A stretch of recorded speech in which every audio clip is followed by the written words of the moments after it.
Welcome back to Mets Nets Jets D podcast, coming to you July 30th, Thursday. This is the beginning of basketball. I'm going to do a basketball video tomorrow because it's more of a slate. Today is only 2 games. So that means we're going to finish up the main card of Derek Brunson going up against Edmund Shahbazyan, the new up-and-comer, the phenom, 11-0 currently. Let's hop in his main card. But before I do that, I need to take a sip because I'm going to be talking and I don't need no dry mouth, and that would be annoying. We're hopping in this main card straight off the bat. We're going to hop in this middleweight bout. Kevin Holland going up against Trevin, Giles. You look at the matchup right here.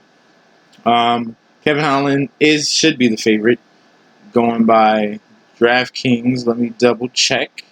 Yes, he is the favorite, and notably so. The Trailblazer, 6'3", and has a 7-inch reach advantage. Those are huge advantages for the side of Kevin Holland, just because the fact that this dude's currently 4-2 in the UFC, and he uses that distance to his advantage.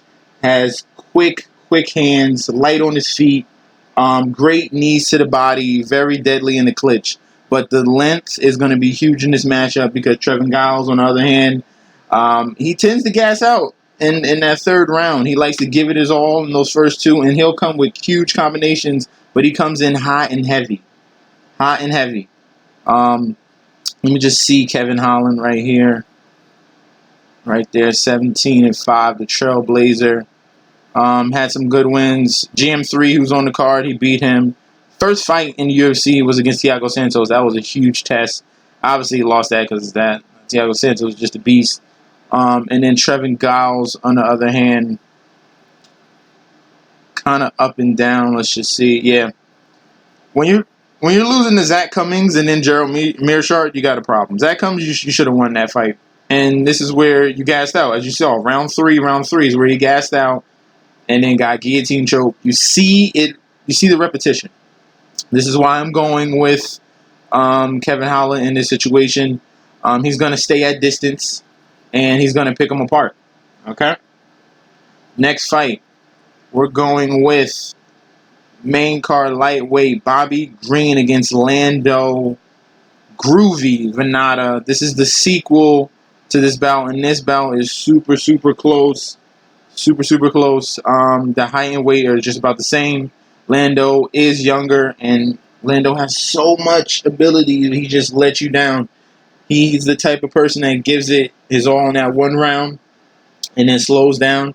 But he has so many attacks, so much diversity. He knocked out. He didn't win. He knocked down Bobby Green in the first fight in that first round. It was a 10-8 round. He dominated Bobby Green, and then slowly, gradually lost round 2 and lost round 3. That's why it was a split decision, as you can see right here. It was a split decision the first time they faced each other. So that's like maybe Bobby Green, figured you out. You see right here. He lost to Tamer, then had a draw against Bobby Green, and then lost to Jakar Close. It's that. Because Lando has crazy combinations, spinning back kicks, handstand kicks. He just does, insane stuff. Insane. So if that Lando shows up and just goes balls to the wall with his attacks, he should win. If the new Lando, who's been, more reserved and just trying to pick his spots and not trying to kill his gas tank in one round, then Bobby Green should win. Bobby Green, mainly a boxer, great takedown defense. So this is a striker versus striker matchup.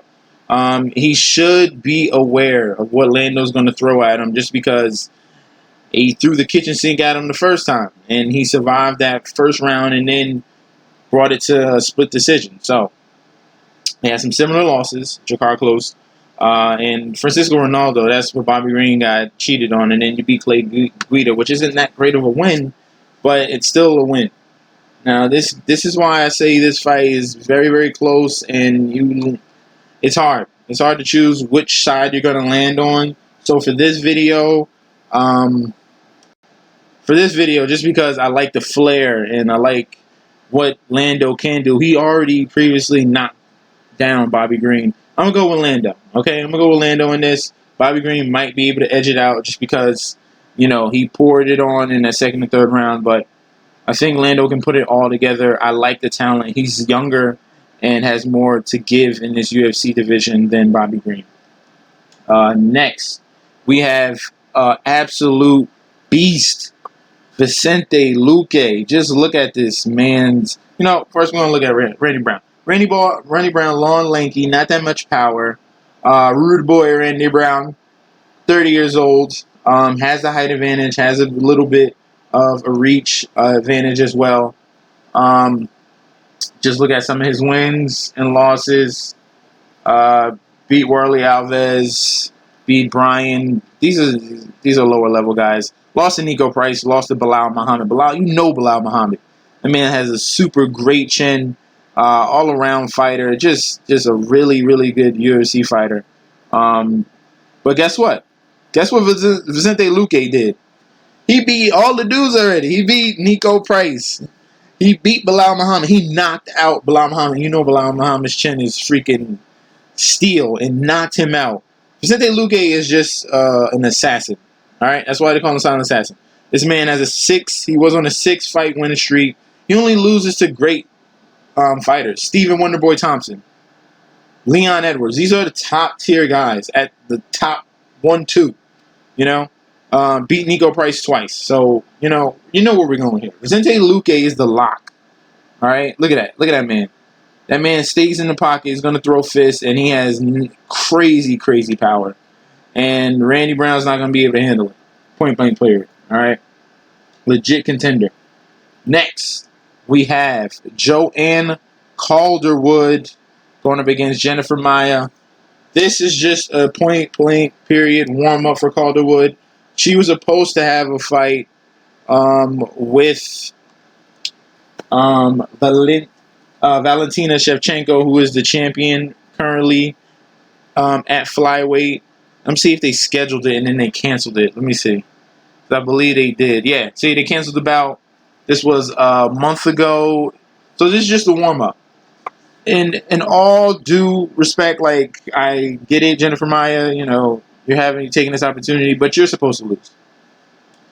Joanne has to win this fight. 100% has to win this fight so she can get that title shot. She's going to take this very, very seriously, and she's going to outstrike you. She already, you know, outstrikes her opponents at a huge clip, and you throw less. So let's just go to that real quick. You could just find it this way if you want to. So it'll be Joanne Calderwood. Type that in and do UFC stats. All right, and that should pop up. 14-4, Joanne Calderwood, very technically sound. And as you can see right here, she has a total game. She has takedowns, almost 2 takedowns, a fight, and then she really throws a lot more. She lands 6.19 attempts or strikes against her opponents compared to 4.3 that she absorbs. Okay, she throws more than what she's going to take. That's what that means. Jennifer Maia, on the other hand, low output, 4.05 compared to this 3.78, and she doesn't take down people. So right now, Joanne Calderwood has both sides locked down. She's going to throw more strikes. As you can see right here, 101 strikes against Andrea Lee, 112 strikes against Catalin Shakutigan. It's a huge discrepancy, and we're going with Joanne, point blank player. All right, that's the word of the day, point blank period. That's the word of the day. All right, let me get back to the main so we can get to this final fight of the card, the main event. Derek Brunson, who was the gatekeeper, going up against Edmund Shahbazian, this middleweight. Okay, this is why I call Derek Brunson the gatekeeper, because everyone he loses to has become either like top contender or freaking champion. Okay, 20-7, dude is huge, 6'1", 36 years old, so he's reaching that age up there. Israel Adesanya, he lost to. He's the champion. Ronald Souza, Sacre, was a contender, lost to Anderson Silva, champion, Robert Whitaker, champion. You know, he has a very, very nice resume, but he only loses to top tier talent. And this Edmund Shahbazian, at the age of 23, I believe, at the age of 22, even younger, this man is technically lethal, dangerous, has most all his wins in the first round. And it's not like he can't handle himself in the second or the third. He has the gas tank. It's just that he's so technically sound, takes advantages. He doesn't rush into things. Like, he lets things come to him, and he has the power to back it up. And you don't even look at his physique, and you're like, oh, man, he's going to knock him out. He stays in there and has great boxing, has a good ground game as well, and he's just beating top competition. All right, he's only getting better, only getting better. Beat Jack Marshman, beat Brad Tavares, which was a good test. And the way Derek Brunson lunges in, because he has no other choice. It's either that or he's going to try to smother you and grapple you, which he did to Israel Adesanya. And then Adesanya picked him off with knees to the head because he just throws his head down, Derek Brunson. The same way how Masvidal beat Ben Askren. This is the same way Derek Brunson throws his head down just to get like a takedown. He doesn't set anything up. He's just obvious. And this is just going to be Edmund Shahbazian picking him off. And I've seen it in the fight against Brad Tavares, the fight against Jack Marshman, the fight against Charles Byrd. He sees it, and he's going to hit you right on the button. And he has head kicks. He has great hands. He has knees. Edmund Shahbazian is the future and should definitely go to 12-0 in this main event bout.